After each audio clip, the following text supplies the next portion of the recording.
I don't know why my thing is so fuzzy.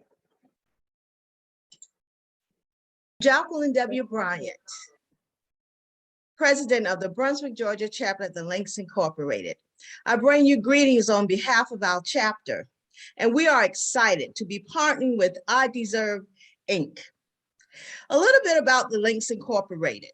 We are an international not-for-profit organization that was established in 1946. The membership consists of more than 16,000 professional women of African descent in 292 chapters located in 41 states, the District of Columbia, the Commonwealth of the Bahamas, and the United Kingdom. It is one of the nation's oldest and largest volunteer organizations of extraordinary women who are committed to sustaining and ensuring the cultural and economic survival of African Americans. Locally, we have 31 active members, 11 alumni members, and we serve Camden, Glenn, and McIntosh counties. We are actively engaged in our communities through our 5 national facets. Those facets are services to youth, the arts, national trends and services, international trends and services, and the reason we are participating here this evening, our health and human services facet. Through this facet, we received a grant from the Gilead Foundation to assist in bringing awareness of HIV to the communities. The grant is coined HELP, which stands for HIV, Education, Leadership, and Prevention Program. The purpose of this program is to address the disproportionate impact of HIV in the communities served by the Links Incorporated through our transformational programs.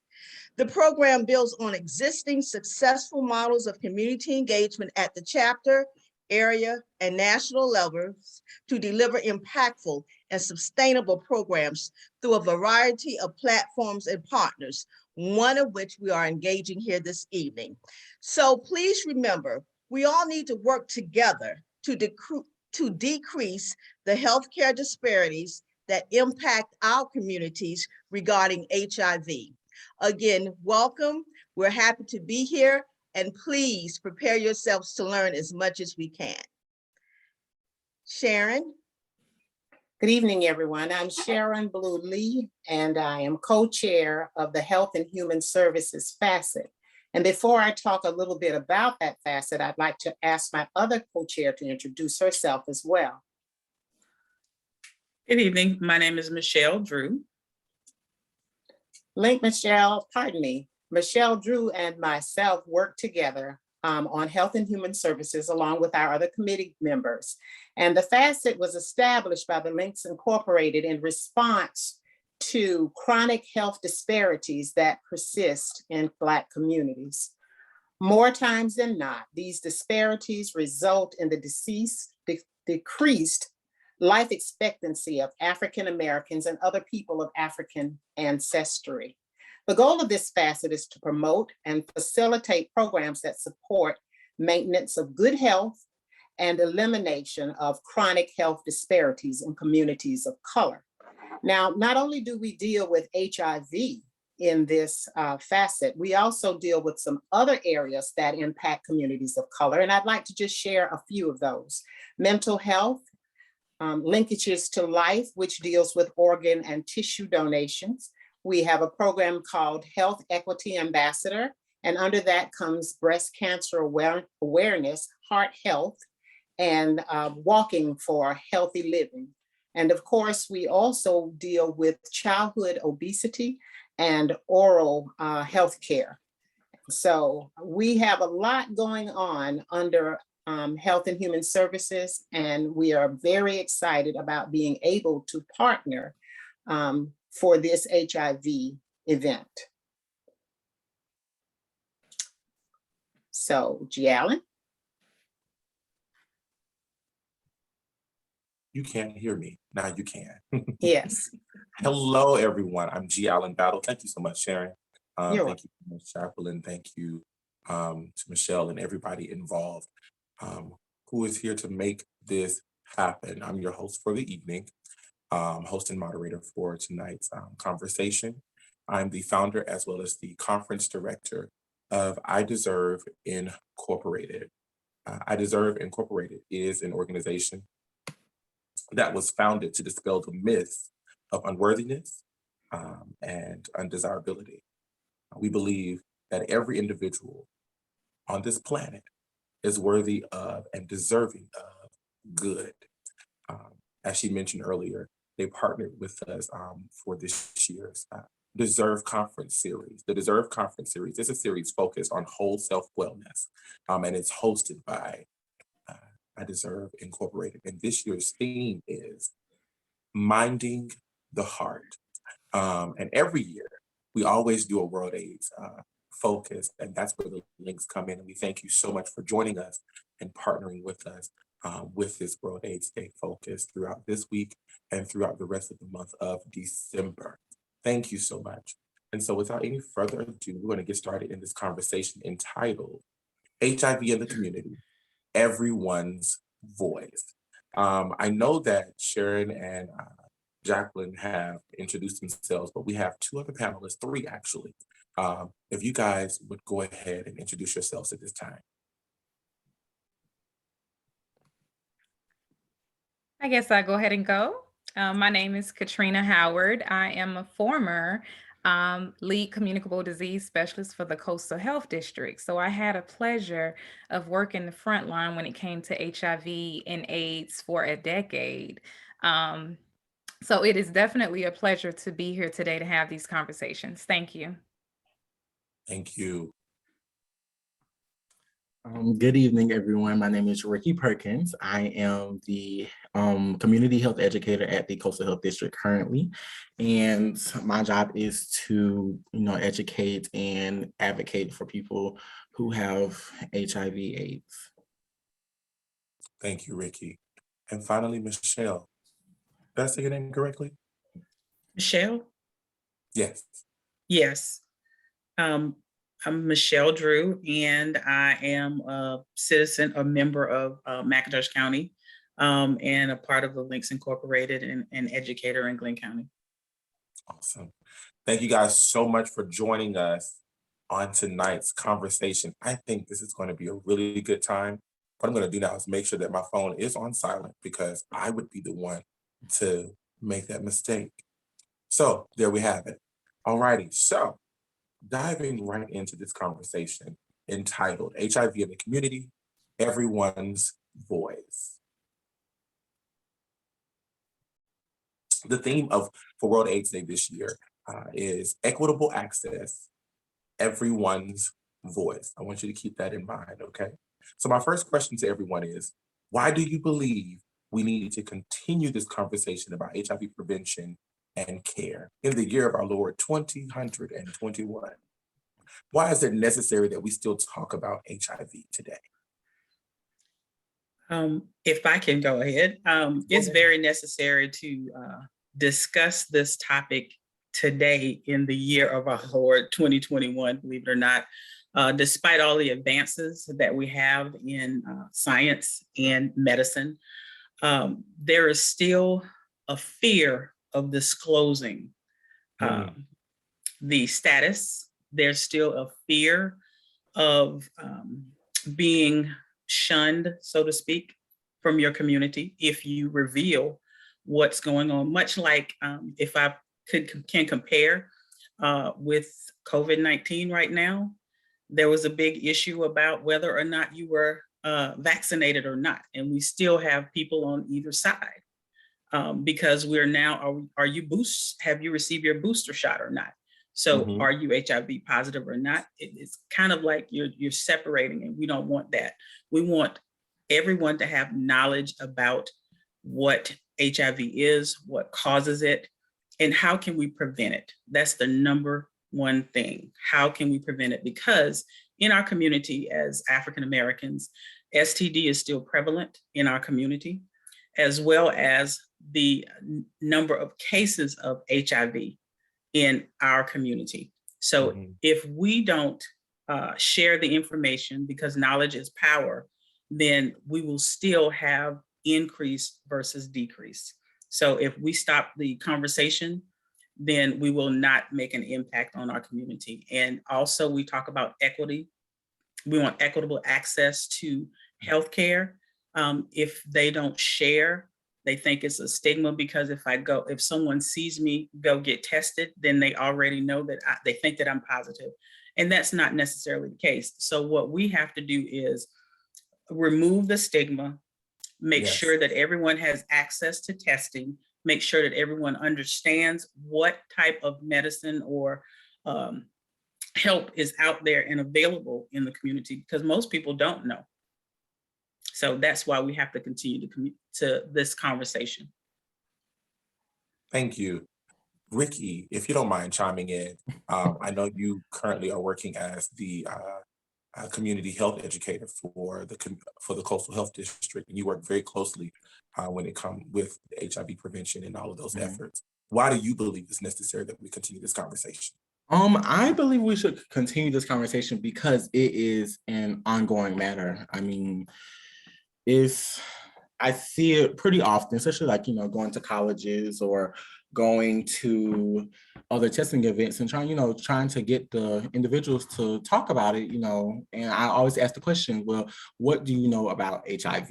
And they're like, well, I know, people they've died from it, or I know that you can get it through sex. And so then it poses other questions. Well, how else can you get it? Or, well, what brings you here? So I do feel as if, just it's something that's ongoing. It's something that people are diagnosed with every day. People are battling this right now. And if we don't talk about it, then who will? Thank you. And lastly, Katrina, if you would round this off for us, why do you believe that it's necessary that we keep talking about it? Why do we need to keep bringing up HIV in 2021? Well, I think back when World AIDS Day was initially observed in 1988.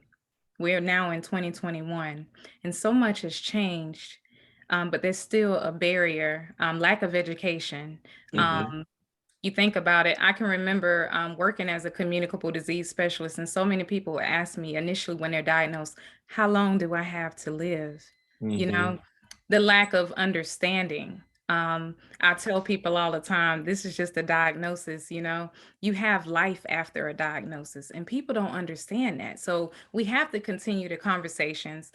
Everything that everyone has said is great. I also see that we have to educate our politicians, right? We have to educate our school systems, because right now there are barriers, there are laws that are in place that does not allow the Coastal Health District to come into the school systems and provide education, right? So not only are those who are at risk, but people who are in high positions need to continue to be educated, because they're making decisions that affect the community. There really are some barriers that doesn't allow the Coastal Health District to do their job. So everyone needs to be educated. We need to put it on the forefront so we can come together as a community to stop this pandemic, this epidemic that we're experiencing right now. So thank you. That's all I have. Absolutely. Thank you. And I would just piggyback off of that. I really do believe that it's not time. This is not the time to stop, especially with our goal being to end the epidemic. We want to see zero in 2030. And in order to make sure that that happens, we've got to have that equitable access, which I think is such an apt word because it means fair and impartial. And so often that's the issue that we run into when it comes to prevention, when it comes to care, because unfortunately, especially when it comes to public health, certain communities only have certain options when it comes to care. I'm going to say it just like that, but we understand what I'm saying. And so we've got to figure out a way to bridge that gap, to bridge that divide, and so that it can be fair and impartial access. I'm going to move on to the next question, and this is for Ricky and Katrina because you guys really work in this field. Simple question, but today we still have to ask this. what is HIV? What is AIDS? Are these terms interchangeable? If not, what's the difference between the two of them? Let's talk about that. Well, I'll start. The terms are not interchangeable. Let me start there, because I hear a lot of people say, you know, when we're initially offering the test, you know, oh, I don't want an AIDS test, or we were at an event yesterday, and the person that was sitting behind this, you know, she's, you know, trying to connect me with someone as a contact, and she tells them on the phone, well, you know, well, they're offering AIDS testing, you know, and it's like, oh, you know, like, that's not correct. Say that phrase for one more time. You broke up. I said that they're offering AIDS testing. That's what she said to me. Or well, that's not what she said to me, but she said over the Katrina, phone. while he reconnects, if you don't mind continuing that. Oh, okay. So it sounds like what Ricky was trying to say. There's a stigma behind HIV and AIDS. Oh, you getting an AIDS test is what he was trying to say. Ricky, are you back in? But am I back? Y'all can hear me? Yes. Okay. I'll let you finish what you were saying. You gotta love technology. Gotta love it. Go ahead. But I was just, you know, so taken back by what she said. Now, what did she say? Tell us that one more time. She's on the phone and she's like, they're offering AIDS testing. And the fact that, you know, I hear that so much, it's like, well, you know, you guys really are not educating yourselves. And that was a teachable moment. But, you know, also I'm at an event, you know, I'm working with the clinic we were at. But HIV is the virus. Human immunodeficiency virus is the virus. AIDS, acquired immunodeficiency syndrome, is essentially the syndrome or the condition, you know, that it happens whenever, you know, your white blood cell count has dropped below 200. And you can't come out of AIDS status once you have reached AIDS status. You can't, name-wise, you can't, but you can revert back, you know, your white blood cell count levels can be back in a healthy state. Yeah. And to piggyback in what Ricky is saying, HIV and AIDS are completely two different things. It's almost like looking at stages. You know, you have stages of cancer, you have stages of diabetes. There are patients who I have come in contact with that never developed AIDS status. They were diagnosed with HIV, but they're living healthy lives, they're taking their medications, and AIDS is never anything that they've had to be concerned about in 10 plus years. I think AIDS became a stigmatized name in a sense, because, you know, back in the day, you would see someone walking and you, oh, I hear they got AIDS. It's like, it became a bad name, right? And that's, which is not good. It became the entire name of the disease, and that's only a portion of it. You know, that has nothing to do. Most people don't even face AIDS. It's totally two different things, you know? And so I try to, when I explain it to people, I explain it that way. Think about the stages of other health conditions as in reference to HIV and AIDS. They're totally two different things. And like Ricky has said, you've had people diagnosed with AIDS because their T cell counts get so low, but guess what? They recover from it, right? You can They recover. start taking their meds, doing everything that they need to do for their body. They can't change that clinical diagnosis, but health-wise, they're doing amazing. And so I celebrate those. I celebrate people who are undetectable, who are having life after a diagnosis. That's the main part. So I don't, you know, to anyone looking at this today, stop using words AIDS, because it's bigger than what you see. Okay. Unless someone tells you, yeah, I've been diagnosed with AIDS, then that's a different ball game. But for the most part, HIV is the proper terminology. Absolutely. Absolutely. The way I like to talk about it, when it comes to the whole stigma of it all, is that we had this same issue back in the day with cancer initially, because we didn't know what it came from. We didn't know what it was. We just knew that people it was told that they had these tumors or they had cancer, and then they were dying, and we didn't know what was happening, and it could affect any part of the body. We were so concerned, and this stigma arose because of fear and misinformation. And just like that stigma has been reduced. You don't hear about stigma as it pertains to cancer now. You don't run into that type of stigma. When you find out somebody has cancer, you find out if they're in treatment. You know, if they're not in treatment, you do what you can as a as a loved one, as a friend, as a community member to get them connected to care. You know, are you going through dialysis? Are you doing chemo?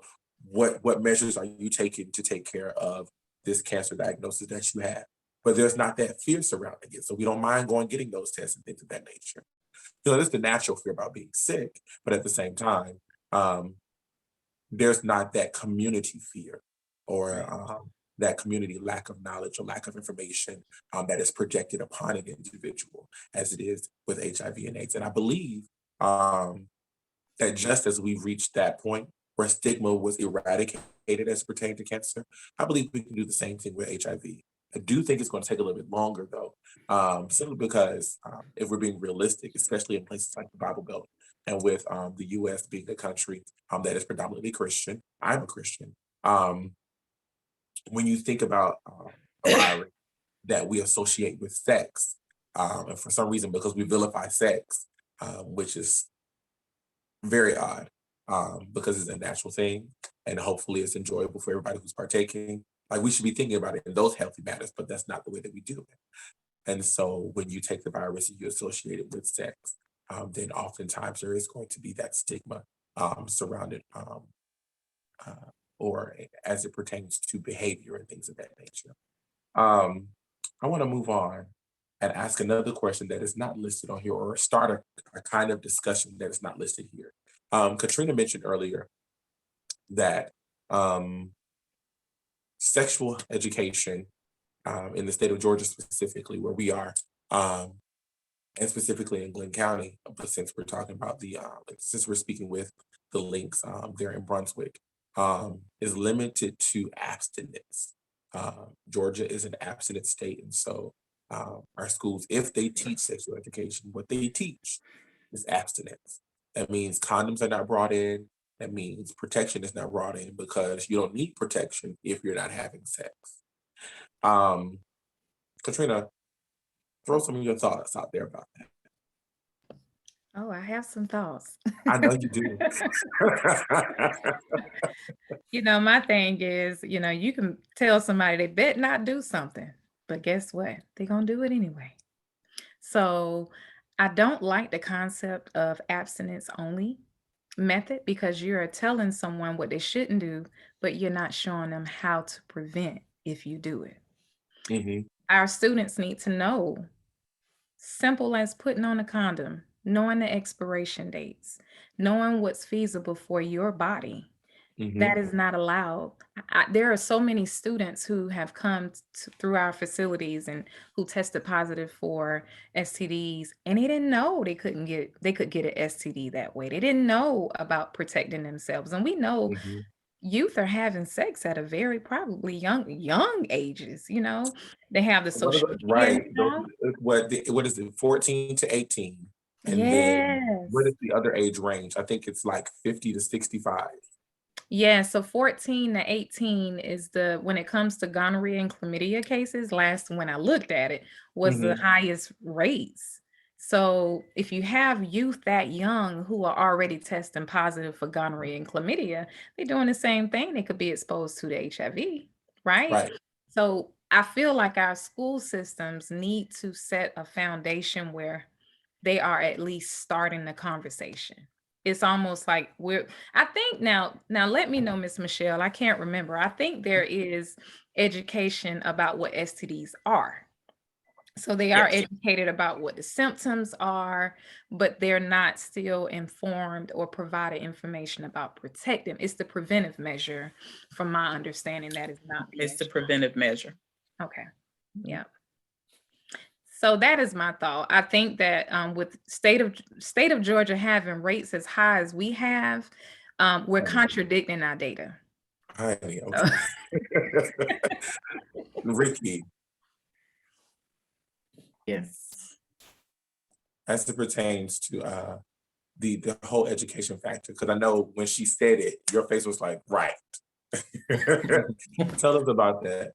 The whole us being able to provide sexual health education in its totality in the schools. I know when I first started the job, I was trying to get into schools. So trying to get into schools bad, because like, I need something to do. I feel like this would be great.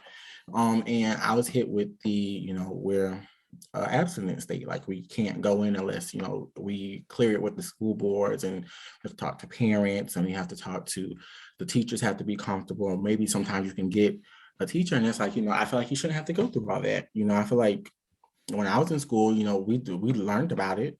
And we learned, like Ms. Farina said, probably we talked about those things, but there were no preventative measures taught. It's just, hey, guys, don't have sex, or don't do this. Even like pushing it in church as well, it's like, well, don't have sex, don't do this. And it's like, well, it's too late. People are out here pregnant, people are out here STDs, people are out here, doing all types of things because it's too late.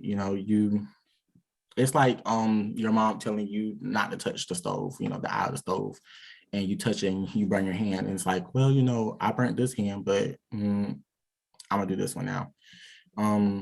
So I think it's frustrating to me that I can't do a job that I'm supposed to do.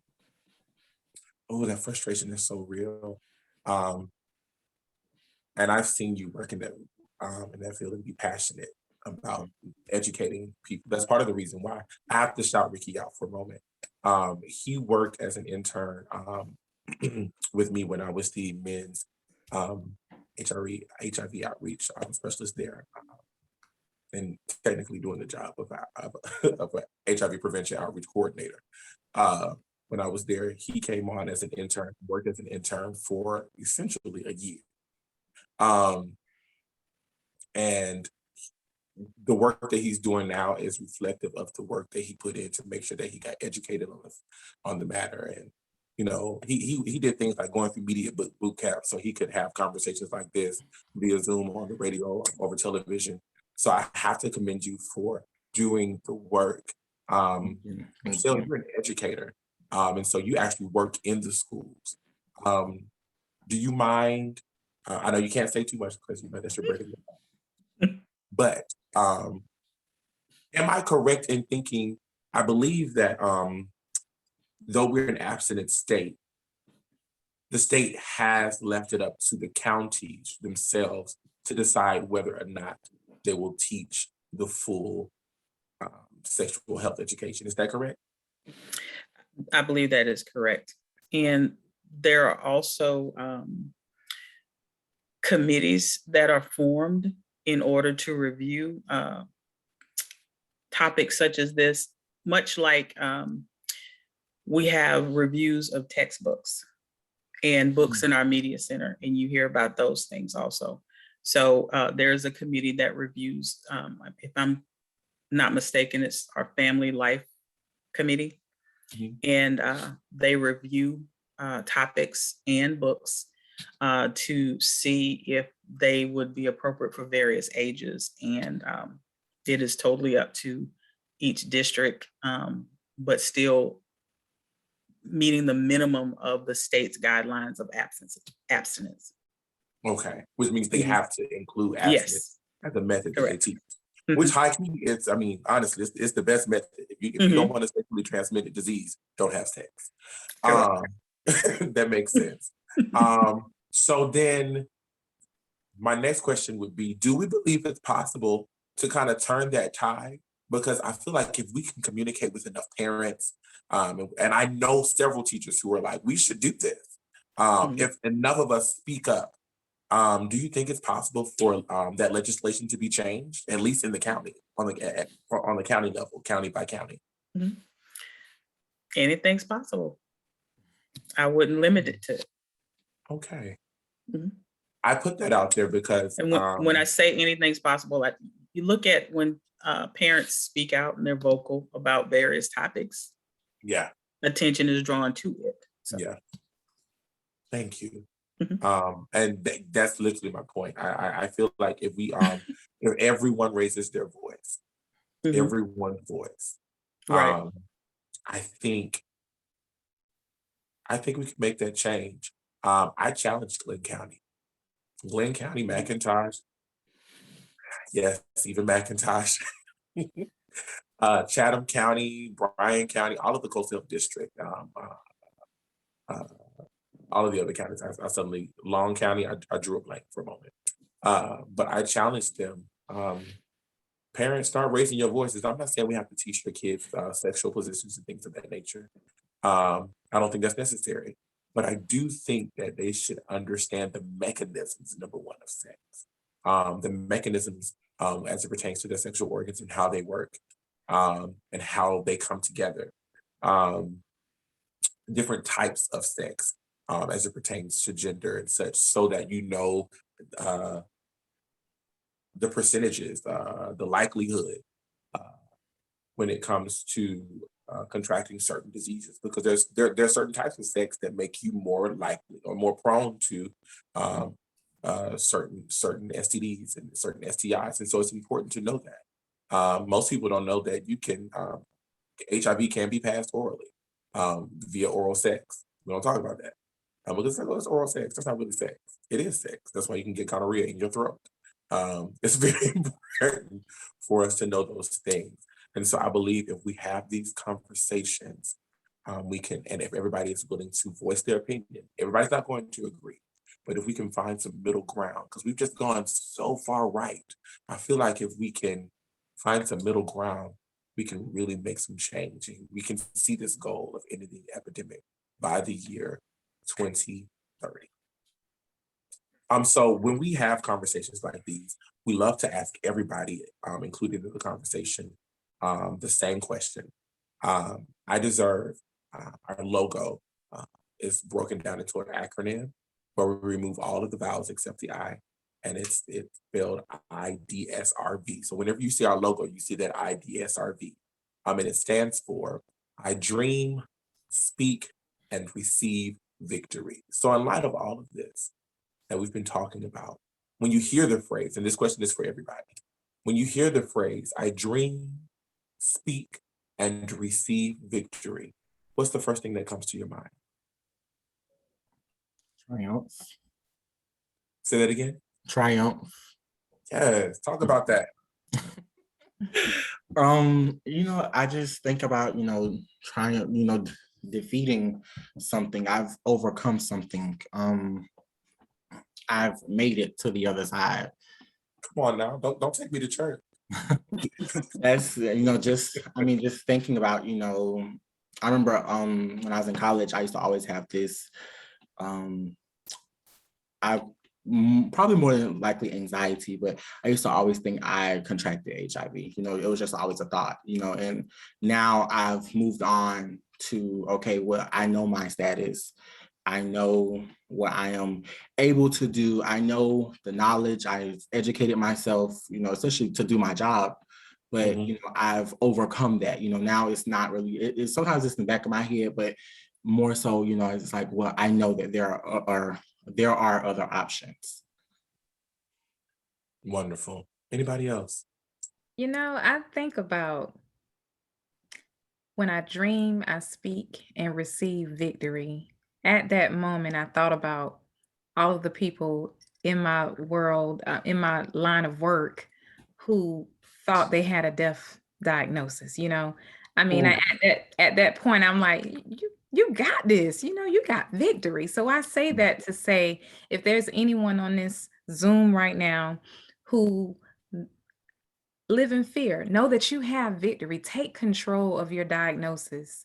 I speak it and I receive victory. I also think about the future.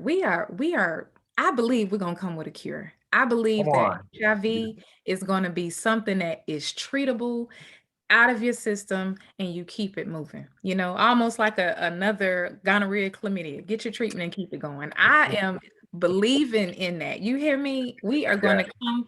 We're so close. We are so close. People are living where their viral load is no longer multiplying in their body. To be able to say that your viral load is undetectable, we're touching the surface, and I believe we're going to get there. We're really going to get there. So I'm excited. I'm very excited to see what 2030 brings to this world, because we need it. Thank you. Links. when you hear the phrase, I dream, I speak, and I receive victory, what's the first thing that comes to mind? I thought about a cousin that I lost last year to this disease and had no idea that he had it. And when I thought about his life, he lived each day as if it were his last. To observe him and his upbeat personality, you never would have thought anything was wrong. And once it became common knowledge what caused his death, it just caused me to reflect about what you're saying. You have a dream. You don't part by your successes. You don't accept it as a death sentence. You work each day as if it were your last to accomplish whatever it is that you want to accomplish. And that determines your attitude. And as they say, that determines also your altitude. And so he left a wonderful legacy by showing us how to live, how to enjoy life. He went out with a smile, I'm sure. I love it. Thank you. When I hear the phrase, I dream, I speak, and I receive victory, I'm like Katrina. I see a day when this stigma, I mean, yeah, there's going to be some stigma because ignorance will always be around us. The Bible says that the poor will always be with you. That includes the poor in mind. So those who lack knowledge will always be around. Yeah, so there'll be some stigma, but the overwhelming stigma, I see it gone. I can see, I feel like we're right there at it. I can see, the cure and us getting to zero with no new diagnosis. I see that, and I believe it's possible. I myself am HIV positive, and I live with an undetectable status, meaning that my viral load has been suppressed and it's not multiplying in my system. I also have to remind people that because someone is HIV positive, it simply means that they carry a virus with them. It doesn't mean that they're sick. A lot of times when people are diagnosed, the first thing that comes to their mind is, oh no, I'm sick. It doesn't mean that you're sick, or it doesn't mean that your friend or your neighbor who is HIV positive is sick. It just means that they carry a virus. And that virus that is in their system, its design, its goal is to take out your immune system, to make one sick. So that, because once our immune system is depleted, then our body doesn't have what it needs to fight. Then we become sick with something else, because even then you don't die from HIV, you don't die from AIDS, you end up dying from some condition. Oftentimes it's pneumonia or some type of cancer because the immune system couldn't do what it needed to do to fight the issue. And so I'm looking forward to the day when those types of details are clear. Just because you got an HIV positive diagnosis doesn't mean that you're sick. You're not sick. It's like carrying rhinoceros or carrying the flu virus. Everybody doesn't get sick. Everybody doesn't display symptoms. Everybody doesn't become ill, but they become carriers. And that is what that means. And so it's very important that we get that information. Parents, community leaders, people of all ages, it's very important that we have these conversations. My aunt was telling me, she's, how old is my aunt now? I think she's 70. Her girlfriends got together and they went out for brunch. And she said, I had to ask him. Greg, I had to ask him. She calls me by my first name. Greg, I had to ask him. Girl, when was the last time you got tested? And her friends were like, wait, what? Because these women are in their 70s and their 60s. One of them, I think, is in their 50s. And she was like, when was the last time you had your STD panel? When was the last time you got your HIV test? When was the last time you got checked for everything? Because I know you're sexually active. So when was the last time? And they had a very real conversation. I do not believe that this conversation should be limited to any age, any gender, any belief system, any race, any nationality. We all should be opening our mouths and speaking up, because it's when everyone's voices are heard that will reach that fair, that inclusive, and that impartial access. That's equitable access. Fair, inclusive, impartial. That is equitable access. I believe we'll get there. I know that we can, but we all have to speak up. All of us have to make our voices known. So I'll leave you with this charge. Number one, know your status.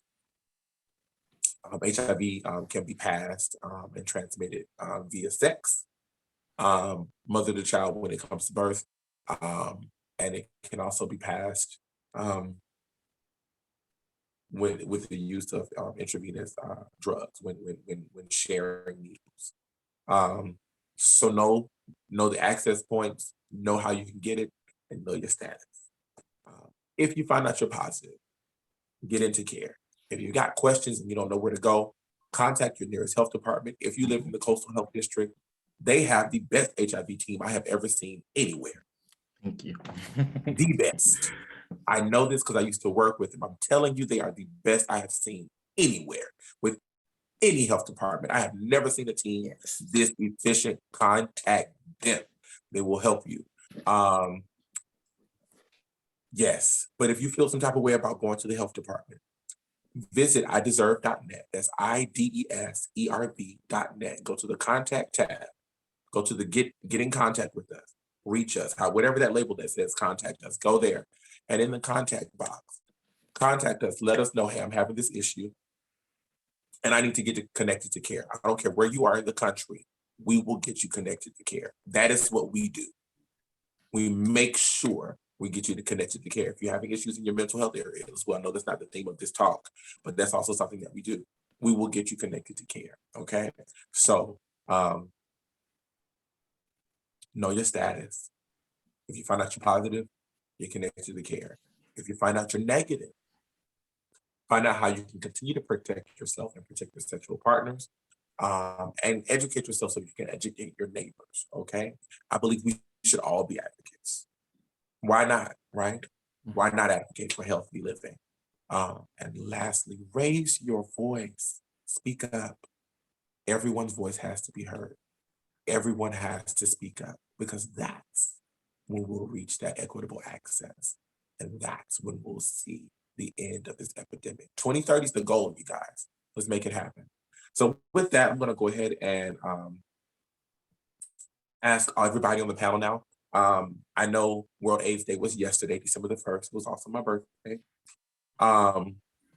With that, are there any events taking place this week, Ricky, that you'd like to share with us happening because of the Coastal Health District or links you guys? I know you guys and Deserve are hosting this conference all week. But are there any other things going on that we should know about? We are the Coastal Health District, the prevention team. We are going to Star Castle tomorrow here in Chatham County. We are going to be offering free HIV test take-home kits in exchange for free skating. So what time? Tomorrow from 7 o'clock to 10. So essentially you'll get you'll receive the HIV testing kit and you will get the skate for free. Now, does that just include your access to the skate center, or does that include your skates? Well, that includes access and skates. Yes, I'm gonna be there. I will be paying because I know my status, but I will go ahead and bring some folks with me. Yes, you said what time again? 7 o'clock to 10. 7 p.m. to 10 p.m. I'm assuming you mean 7 p.m. Yeah, 7 p.m. Oh. Yeah, 7 p.m. I'm not doing this in the morning. But 7 p.m. to 10 p.m. Okay, Star Castle. Is that Mall Boulevard? Mall Boulevard, yes, sir. Mall Boulevard in Savannah, Georgia, Chatham County. Star Castle Skate Center, 7 p.m. to 10 p.m. What kind of testing are you guys doing? Are you doing Oral Quick Take Home? Or are you doing the instant test? We are doing the Oral Quick Take Home testing kits. It's a mouth swab. It takes 20 minutes. It's free, so I don't see why you wouldn't take it, and you're getting the incentive of free skating. So, okay, I love that. I love that. And now, if they do the mouth swab and they come up positive, how do you guys support them if they're taking the test at home?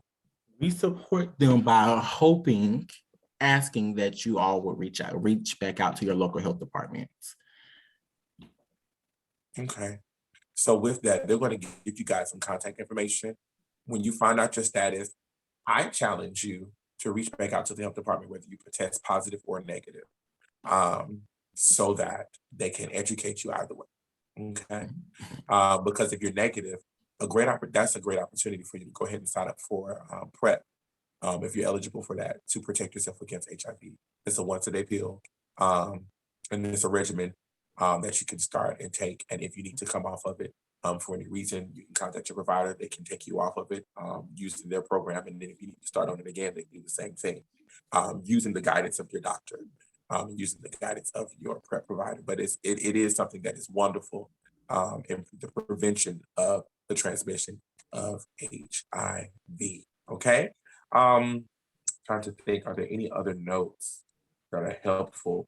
Links, any announcements that you guys have? We don't have any announcements, but we want to thank you and all of the panelists for the great job that you all did this evening. We know that knowledge is power, so we encourage you to continue to bring forth the knowledge to make everybody aware of what's going on in our community. So thank you so much for this evening and this webinar. Yes, thank you. Well, with that, lastly, I would have to just simply announce that ideserve.net, that's IDESERVE.net. Did I spell that right? IDESERVE.net. Yes, I did. Go ahead and visit that website now and register for this conference. It's one conference taking place right now. We do it every year, but it's got 2 tracks. There's a public health track, and the public health track is focused on HIV and AIDS. So you want to go ahead and sign up for that. A lot of people are signing up for both tracks, so do that. The other track, the main track, the theme for this year is Minding the Heart. And what we're talking about there is bridging the gap between what you know you desire to see, what you know you desire to accomplish, that knowing that you have deep inside, bridging the gap between that and the facts in front of you. Because sometimes those things don't agree. But if you want to reach the goal, you've got to bridge that gap. So we're talking about that this year with Deserve. Visit ideserve.net. You can also find the links on Facebook. And what is y'all's website? I believe it's BrunswickGeorgiaLinks.org, but I can't remember, so help me with that. Let me see. That's correct. Yes. That's correct. BrunswickGaLinks.org, correct? Right, correct. Yes. So yeah, you can visit their website to get more information on them. And if you'd like to find out more about our partnership, you can visit ideserve.net. Go ahead and register for this conference, you guys. You don't want to miss out. It's absolutely amazing. Tons of content, and we'll be doing some giveaways coming really soon. So you want to make sure that you're registered, because then we'll be sending out t-shirts, safe sex kits, mental health care kits, meditations, meditation audios, and all that kind of stuff. So you don't want to miss out. Make sure you register. ideserve.net. It's free. So there's no reason not to sign up. Okay. If you'd like to become a donor, you can do that on that website as well. But we thank you guys so much for joining us. Shout out to the links for partnering with iDeserve. Shout out to iDeserve's team. Shout out to the Coastal Health District. Thank you so much to Katrina for all the work that you continue to do in this effort and in this fight. Thank you, the participant, the listener, you, the audience, for taking this time out of your day, whenever you watch this, whenever you enjoy this, to educate yourself. Make sure you educate your neighbor. Remember, we're going to end this epidemic by 2030 with equitable access and everyone's voice. Have a good evening. Good night, everyone. Good night. Good night.